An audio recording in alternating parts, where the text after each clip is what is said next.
Yo konnichiwa semuanya. Selamat datang kembali di channel Leluhur Manhwa. Jadi di video kali ini, kita akan ngelanjutin pembahasan manhwa yang berjudul Nggak Ngapa-Ngapai dan Menjadi Overpower. Sebelum mulai ke videonya, buat kalian semua yang mau Mimin semakin semangat buat uploadnya, jangan lupa tinggalin subscribe, like, dan komentar kalian. Sebagai bentuk apresiasi dari kalian, karena semakin ramai interaksi dalam video ini, sudah pasti bakal bikin Mimin jadi semakin rajin upload juga. Jadi jangan lupa komentar meskipun itu cuman emoticon. Ya udah nggak usah lama-lama, kita langsung aja yuk, gas ke videonya. Kalian masih ingat dengan kejadian Mr. Wang yang sedang digoda oleh Xuanzi? Dan bener aja, ketika kejadian itu terjadi, Ye Linlang tiba-tiba muncul karena dia merasa khawatir dengan suaminya. Tapi ketika dia masuk ke dalam penjara langit Xuanji, kepergoklah Mr. Wang sedang dekat-dekatan dengan Xuanji, yang ngebuat Ye Linlang langsung memasang ekspresi kesal. Dia pun saat itu bertanya, apa yang sedang Mr. Wang saat itu lakukan bersama si Xuanji? Melihat istrinya datang, Mr. Wang seketika langsung panik. Dia pun meminta istrinya itu untuk tenang, dan bilang kalau apa yang dilihat oleh istrinya saat itu adalah sebuah kesalahpahaman. Jadi beberapa saat kemudian, kembali ke aula yang ada di dinasti Sheng, Ye Linlang pun membawa suaminya kembali ke aula dan kembali menginterogasi suaminya tentang kejadian yang Ye Linlang lihat sebelumnya. Ye Linlang pun bilang kalau suaminya itu benar-benar udah kebelet banget. Ye Linlang bisa mengatur seseorang untuk menggantikan dirinya, tanpa harus menggunakan boneka roh sebagai pelampiasan nafsunya. Mendengar hal itu, Mr. Wang pun menjadi semakin pusing. Dia pun kembali bilang, kalau apa yang terjadi di penjara langit bukan seperti yang dipikirkan oleh istrinya. Nah, waktu Mr. Wang bilang gitu ke sang istri, Grand Advisor juga angkat bicara dan bilang, kalau memang si Mr. Wang udah kebelet banget, Grand Advisor juga bersedia kok untuk menggantikan keberadaannya Ye Linlang. Tentu saja Mr. Wang yang ngedengar itu makin jadi panik. Dia pun langsung meminta Grand Advisor untuk berhenti berkata seperti itu, karena perkataannya malah membuat permasalahan Mr. Wang dengan istrinya menjadi semakin rumit. Di sini, Mr. Wang pun jelasin ke istrinya bahwa kepergiannya ke penjara langit untuk ngelatih Xuanji agar bisa menjadi salah satu pasukan tempurnya. Tapi, ketika dia sedang melakukan itu, Mr. Wang tidak menyangka akan terjadi kecelakaan kecil seperti yang dilihat oleh istrinya. Ngedengar perkataan itu, Ye Linlang pun langsung percaya. Sehingga dia saat itu langsung minta maaf karena telah mencurigai suaminya terlalu berlebihan. Grand Advisor saat itu menghampiri Xuanzi untuk memperhatikannya lebih dekat. Setelah diperhatikan cukup lama, Grand Advisor merasa takjub dengan keberadaan Juxin karena walaupun dia adalah boneka roh, Juxin terlihat tidak jauh berbeda dari orang sungguhan. Ya, walaupun kecerdasan agak kurang dan emosinya tidak terlalu stabil.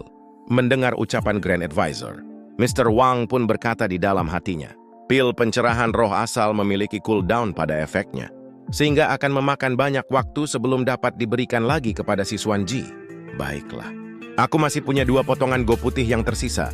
Coba lihat apakah ada efeknya kalau aku gunakan. Setelah berpikir seperti itu, Mr. Wang langsung melempar kepingan go putihnya ke arah Xuanji, yang ngebuat Xuanji tiba-tiba ngedesah. Tapi, setelah kejadian itu, Xuanji merasakan aliran kekuatan yang begitu dalam di dalam dirinya, yang ngebuat Xuanji saat itu bertanya Mr. Wang, apa sebenarnya yang udah terjadi kepada dirinya? Mr. Wang pun bilang bahwa tidak akan terjadi apa-apa kepada tubuh Xuanji, dan memintanya untuk tidak khawatir sedikit pun. Nah, di tengah perbincangan itu, tiba-tiba terdengar laporan dari arah luar yang bilang, kalau area pertahanan dari dinasti Sheng sedang diserang oleh seseorang. Mendengar hal itu, Ye Linlang pun bilang bahwa ada 2 orang kuat yang sedang menyerang dinasti mereka. Mr. Wang pun bilang kalau itu tidak benar, karena sesuai apa yang Mr. Wang rasakan, terdapat 3 orang yang sedang menyerang dinasti Sheng saat ini. Dan ranah mereka tidak lebih rendah dari high level di ranah Great Emperor. Setelah bilang gitu, Mr. Wang pun mengembalikan tongkat milik Xuanji yang dia ambil sebelumnya, dan menyuruh Xuanji ikut dengan Mr. Wang untuk membantu dirinya melawan orang yang sedang mengganggu di dinasti Sheng. Nggak hanya si Xuanji, Mr. Wang juga mengajak istrinya untuk ikut bertarung dan meminta Grand Advisor untuk menunggu mereka bertiga di dalam dinasti Sheng saja. Mendengar perintah itu, Grand Advisor mematuhinya dan mendoakan mereka bertiga agar kembali dengan selamat. Beberapa saat kemudian, terlihatlah di atas langit pertemuan antara kelompoknya Mr. Wang dan kelompoknya Tian Chen. Di sini, Mr. Wang pun bilang kepada mereka untuk tidak mengganggu sekte dinasti Sheng, karena dinasti Sheng sudah berada di perlindungannya Mr. Wang saat ini. Mendengar hal itu, Tian Chen pun bilang bahwa dia tidak peduli siapa si Mr. Wang, karena kedatangan mereka saat ini adalah untuk merebut Lin Lang yang ada di dinasti Sheng. Tentu saja Mr. Wang tidak senang dengan perkataan Tian Chen saat itu, yang ngebuat Mr. Wang langsung mengeluarkan pedangnya dan bersiap untuk membunuh kelompoknya si Tian Chen.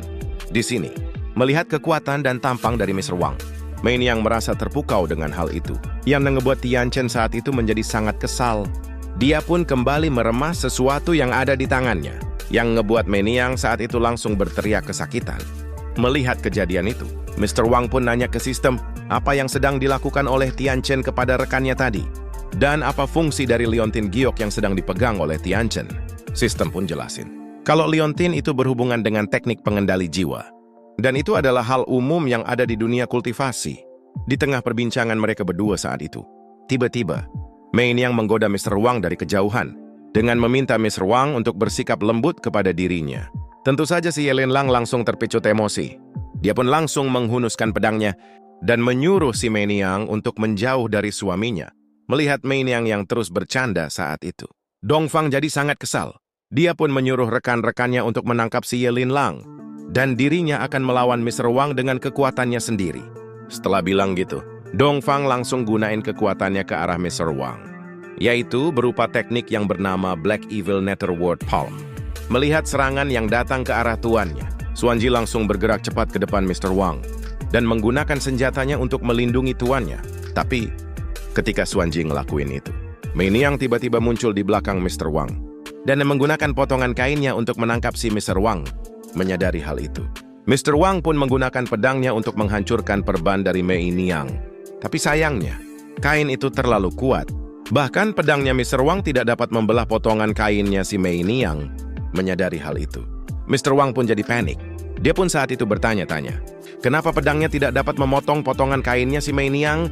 Ketika Mr. Wang sedang memikirkan hal itu, Mei Niang menarik tubuh Mr. Wang dengan potongan kainnya dan membawa Mr. Wang berpindah ke suatu tempat. Melihat Mr. Wang saat itu menghilang dari tempat itu, Xuanji dan Lin Lang seketika terkejut.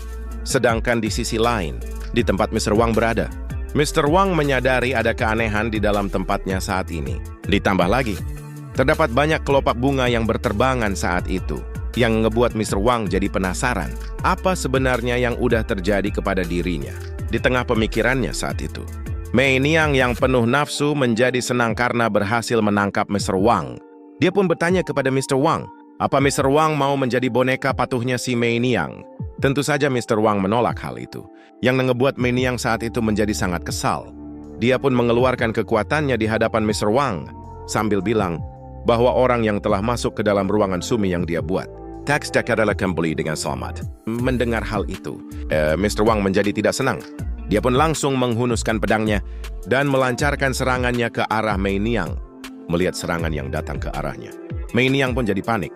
Dia pun langsung gunain kekuatan Cloud Silk Illusion miliknya untuk membuat sebuah pertahanan. Walaupun begitu, serangan yang begitu mendominasi dari Mr. Wang membuat pertahanan dari Mei Niang jadi hancur, yang membuat Mei Niang bertanya-tanya, kenapa Mr. Wang sama sekali tidak terpengaruh dengan ruang sumi? Karena sepengalaman Mei Niang, bahkan ranah Supreme saja pasti akan terpengaruh dengan ruang sumi yang telah ia buat. Mr. Wang pun tersenyum dan bilang bahwa mungkin saja kekuatannya lebih kuat dari ranah Supreme, yang ngebuat Mei Niang saat itu langsung terdiam. Di sini, sistem pun muncul dan meminta masternya itu untuk tenang, karena kalau Mr. Wang menghancurkan total ruang sumi yang telah Mei Niang buat, mereka berdua akan hanyut tanpa tujuan di dalam kehampaan yang tidak ada habisnya. Mendengar hal itu, Mr. Wang jadi panik. Dia pun berencana untuk lebih hati dan akan berusaha menyingkirkan Yin dari Mei Niang lebih awal. Sedangkan di sisi lain, di luar ruang sumi, terlihatlah Xuanji yang terus melancarkan serangannya ke arah Dongfang. Di tengah serangannya, Xuanji pun meminta mereka untuk segera melepaskan si Mr. Wang.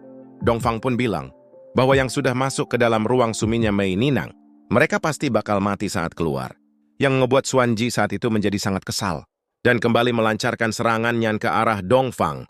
Melihat Dongfang yang terus menahan kekuatannya, Tian Chen pun meminta Dongfang untuk serius dan segera memberi pelajaran kepada Xuanji. Mendengar ucapan itu, tentu saja Dongfang tidak senang, karena kok bisa si Tian Chen malah memberi perintah kepada orang yang lebih tua darinya. Tapi, karena perkataan Tian Chen tadi masuk akal, Dongfang pun menurutinya. Dan langsung ngeluarin kekuatannya di hadapan Xuanji. Sedangkan di sisi lain, Ye Linlang menghunuskan pedangnya dan bertanya kepada Tian Chen, kemana si Miniang membawa suaminya pergi? Ya jawabannya sama kayak sebelumnya, yang intinya masuk ruang sumi, kalau keluar ya bakal mati. Mendengar hal itu, Ye Linlang langsung melancarkan pedangnya ke arah Tian Chen. Tapi karena perbedaan ranah yang begitu jauh, Ye Linlang diayam-ayamin sama Tian Chen dengan terus menghindari serangan yang diberikan oleh Ye Linlang. Sedangkan di sisi lain, di dalam ruang sumi, terlihatlah Mei Niang yang sedang berbincang dengan Mr. Wang. Di sini, Mei Niang pun bertanya, bagaimana cara Mr. Wang bisa melepaskan segel yang dia berikan kepada Xuanji? Mr. Wang pun menjawab bahwa hal itu adalah hal yang mudah baginya, karena menghancurkan sesuatu yang levelnya lebih rendah. Seperti itu bukanlah hal yang sulit. Kagetlah Mei Niang mendengar ucapan dari Mr. Wang, karena untuk Mei Niang bisa mengendalikan si Xuanji butuh 100 tahun penuh untuk membuat Xuanji menjadi boneka spiritual. Karena hal itulah, Mei Niang pun bilang ke Mr. Wang bahwa ada ruang bagi mereka berdua untuk menjalin kerja sama. Tentu saja Mr. Wang tidak percaya dengan ucapan dari Mei Niang. Dia pun bertanya, apakah Mei Niang saat itu sedang bercanda? Mei Niang pun bilang kalau dia tidak bercanda sama sekali. Selama Mr. Wang dapat membantu dirinya untuk mendobrak batasan yang diberikan oleh Tian Chen, Mei Niang bersedia menawarkan segalanya kepada Mr. Wang. Setelah bilang gitu, Mei Niang ngelepasin potongan pakaian yang ada di tubuhnya, yang ngebuat sistem saat itu seketika langsung tersipu malu. Sedangkan untuk Mr. Wang, dari wajahnya sih, terlihat dia sedang menikmati pemandangan indah saat itu. Kembali ke dunia asli, terlihatlah Ye Linlang yang terus melancarkan serangannya ke arah Tian Chen, sambil berharap dapat membunuh Tian Chen saat itu juga. Tapi, di tengah serangannya, tiba-tiba Mei Niang muncul dari arah belakang Tian Chen dan bilang bahwa urusannya dengan Mr. Wang telah selesai. Melihat Mei Niang keluar sendirian, Ye Linlang seketika jadi panik.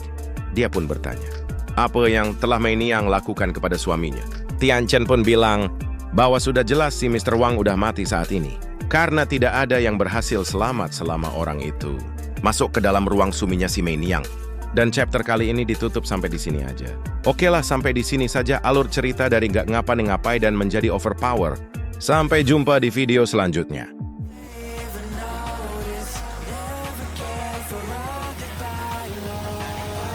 I just wanna be